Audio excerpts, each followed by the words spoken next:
How to turn on or turn off, allow an app to appear on top on the Samsung Galaxy S25, S25 Plus, Edge or Ultra.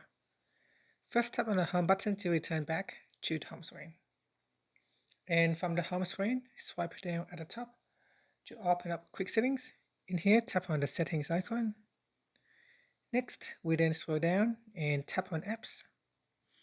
And in here, scroll down and tap on an app that use the appear on top feature.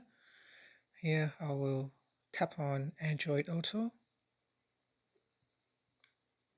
And then we scroll down and tap on appear on top.